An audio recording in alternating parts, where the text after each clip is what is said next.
Welcome to the Top Listing Agent Show, the place to be to stay on the cutting edge of what it takes to sell more homes in less time.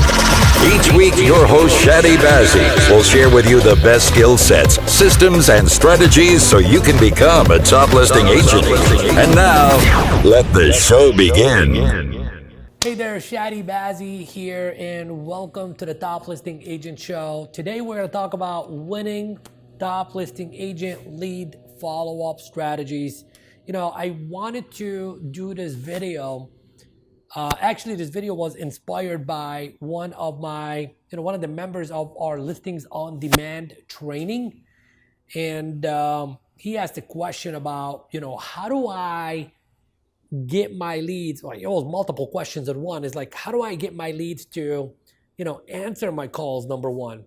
Number two, how do I get them to, how do I speed up the process from like them keep putting me off to let's do something right now kind of thing? And I was like, this is not just a question that he's asking, but this is a question that a lot of people have been asking. And this has been a challenge for a lot of people in the industry. And let's talk about those challenges. First of all, like when I really think about this, I think about, the people that begin to do lead generation, and then they start generating leads, and then they either don't follow up on the leads because they don't have a lead follow-up system in place. Then what happens to the leads? They don't convert. And then what happens to the lead generation? It goes away because they think that the lead generation didn't work, when in essence, the lead generation was working because it was generating the leads, but they weren't following up on the leads. So that's one category of agents. The other category of agents is the people that do lead generation. They generate the leads, they follow up on the leads, but the leads don't set appointments with them. And then they get discouraged and say, lead generation didn't work. Lead generation did work. You got the leads, you followed up on the leads. What didn't work was your lead follow-up strategy. And then there's the other agents who generate leads and they follow up on the leads, but the leads never seem to ever pick up the phone. And they're like, well, these are no good leads, etc. So they all give up on the lead generation. So their thinking is definitely in the wrong direction. I want to give you 3 major tips today that should be a top of mind for you. And that's how you're going to win more leads. That's how you're going to convert more leads into appointments. And if you're not going on appointments, it ain't going to happen. Appointment has got to take place. So I said, we're calling the episode Winning Top Listing Agent Lead Follow-Up Strategies. And number 1, what we're going to talk about is the lead warehouse. That's what I like to call the lead warehouse. And basically, it's like if you own any kind of business, you have like a little warehouse where you store your inventory, etc. And I'm just thinking, as a real estate agent, like, you have your listing inventory and then you have your lead inventory. So where are you storing your leads? Where are you housing those leads? If you ain't housing them in the right place, then they are all over the place. And if they're all over the place, you ain't getting to them at the right time, having the right conversations with them and or converting them, and they're slipping through the cracks. So I put down, A, you need a CRM. We've had this conversation before. You need a CRM. What CRM? I don't care what CRM you get, as long as you get one. Get one that you can either afford or does all, that has all the bells and the whistles. It don't matter. You need a CRM. You're in the real estate sales business. You need to be acting like a business professional. You need to be running your business like a business. You need to respect your leads and put them in the right place, and that is a CRM. You have an Excel spreadsheet? That's so old school, man. You got to get with the times, okay? It's 2018. You got to get with the times. You don't need to. CRMs are very, very, very inexpensive nowadays. One of the ones that we recommend is LionDesk. There's no affiliation between me and them or anything like that. It's very cost effective. I think it's like $20-25 a month. And it does pretty much everything that you needed to do to operate 100+ transaction a year kind of business. So get all your leads in a CRM. Get a CRM, put all your leads in a CRM. Once you put them in a CRM, you need to So we said point number one is the lead warehouse, A, CRM, B, the analytics. The analytics. Like what you got to do is you got to document your leads. Like, what do I want you to do with every single lead inside of your CRM? I need you to document the following. Number one, what is the source? Where did this lead come from? I mean, it sucks when you have a lead written down on a piece of paper and you're like, where the heck did I get this lead from? Where did I meet this lead at? And then, that right there, just that thought of like, I don't remember kind of thing is one of the thoughts that's going to prevent you from following up on your leads. So you need to be clean and organized with all your leads, and you do that inside of a CRM. So number one, we document, what is the source of the lead? Number two, what is the type of lead is it? Is it a buyer? Is it a seller? Or is it an investor? Because you see, we communicate differently with buyers. It's, a buyer conversation is different than a seller conversation, and a conversation with an investor is definitely a completely different kind of conversation. So we need to know what is the source, what is the type, and what is the time frame. Like, what is the time frame? Is this a lead that wants to buy a house in 60 days? Is this a seller that wants to put their home up on the market in the springtime so they can be sold and moved out by the time the kids get out of school, etc.? So time frame is also very, very important. And then two more things we need to document. One that a lot of people don't really document, which is one of the more important things they need to document, is the why. Why? Why do they want to buy?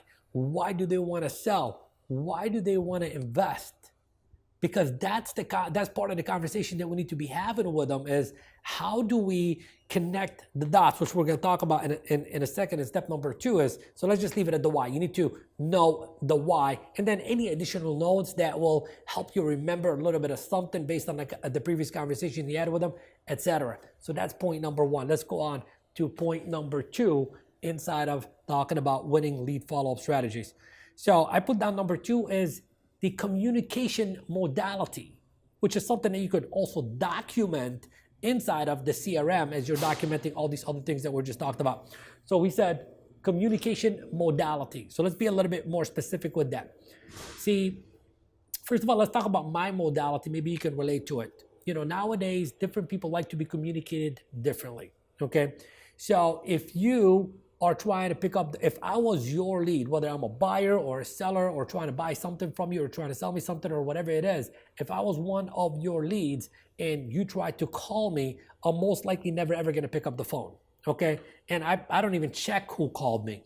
If you called me and left me a voicemail message, I don't even check voicemail messages, so I'm never ever gonna call you back. And you're probably experiencing this to where you're calling on your leads and your leads ain't picking up the phone. You don't even know if they're checking their voicemail messages. They're not even calling you back, etc. So how does your lead like to be communicated with? Okay, so I put down, you need to identify, would they prefer that you text them? Okay, I'm a text kind of guy. So you text me, you got my attention. Okay. As a matter of fact, the people that know me on a personal level, they text me and then they call me. Okay. So that's the way I roll. How does your client like to be communicated with? So you need to identify, is it through text message? Is it through a phone call? Is it through email? Or is it through social media? And if it is through social media, which is their preferred social media platform? Look, there's people, okay, that I only communicate with via Facebook Messenger. There's people that I only communicate with via Instagram messaging. There's people I only communicate with via email. There's people I only communicate with by picking up the phone and calling them, and there's people I only communicate with them via text message. So you need to ask your lead, Mr. Seller, okay, it's very important that I'm able to get a hold of you when I need to get a hold of you to make sure that we don't miss out on any opportunities that could potentially, net you more money at closing. Therefore, I need to know, if I needed to get a hold of you, what is the best way for me to get a hold of you? And then give them the options. Tell them, would you rather me text you, email you, call you, or catch you on social media? Give them the options. they're going to choose one option, okay? So you just go ahead and put a star next to that. But then what I want you to do is say, all right, so now I know that the best way for me to connect with you is via text message. So in case I needed to really get a hold of you and I couldn't get a hold of you that way, what's your email address? Okay, let's connect on Facebook. Let's connect on, Instagram. Let's connect on whatever social media platform they want to connect on, and you already have their phone number. And that's how you get people to pick up the phone. Another tip underneath communication modality to get them to really take your calls and like really have that next conversation with you that's going to lead to the appointment is you need to be thinking to yourself, what is the value that I'm bringing these people? Which we'll talk a little bit more about in point number 3. Point number 3 is the conversation. So we already talked about how do we track the lead, number 1. Number 2 is how do we communicate with the lead. And number 3 is the conversation that needs to be taking place with the lead to convert this lead into an actual appointment. Because if we don't get the appointment, we can't get the signature.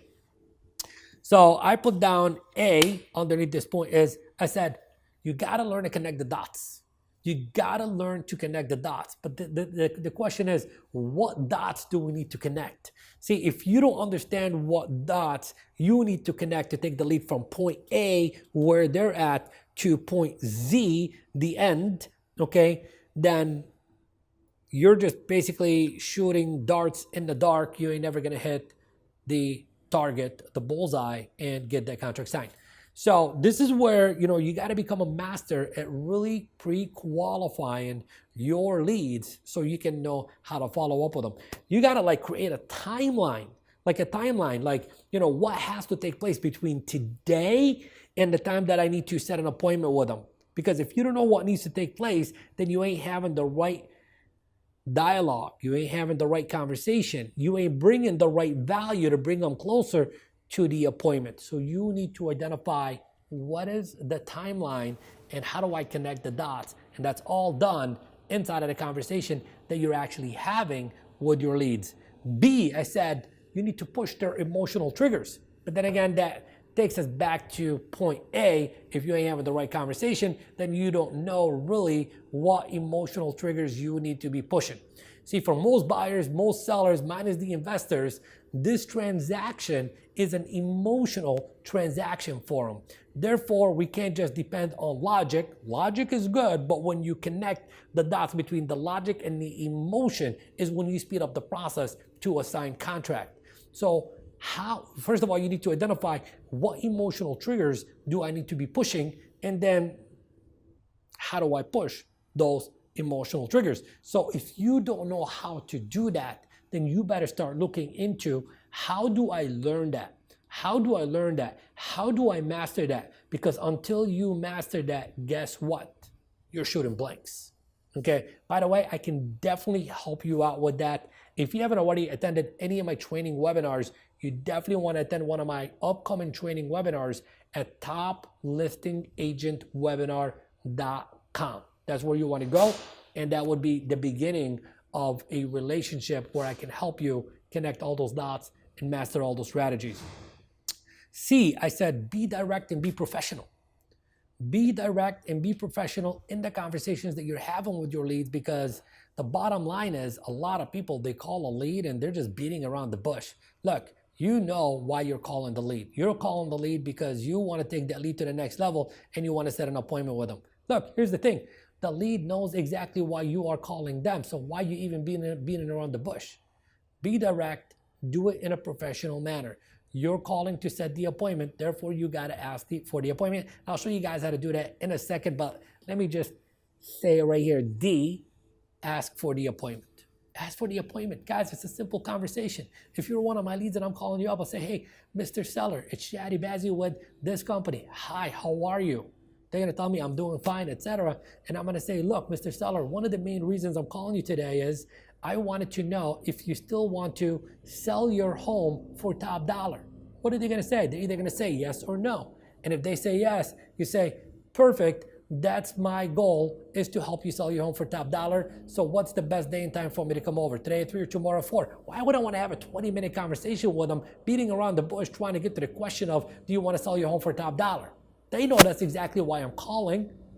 Okay, so I'll just have that conversation with them, speed up the process. They say yes, I set the appointment. Now, if they say no, then it is a no. Okay, but then that's when I will need to rely on previous conversations I've had with them. And if I don't got the documentation that we talked about in point number 1, then it's pretty much the end of the conversation for you right there. And then I'd want to be asking questions of like, is there anything that could, some people will say, yeah, well, I still want to sell my house, but, maybe in about 30 days, 60 days, or whenever, and I need to document that so I can better connect the dots between the timeline. So again, guys, if we do a recap, point number 1, you got to have a lead warehouse. Number 2, you got to know your communication modality of your leads. And number 3, you got to master the conversation. So that's pretty much it for today. Enjoy. We'll talk to you in the next episode. Take care.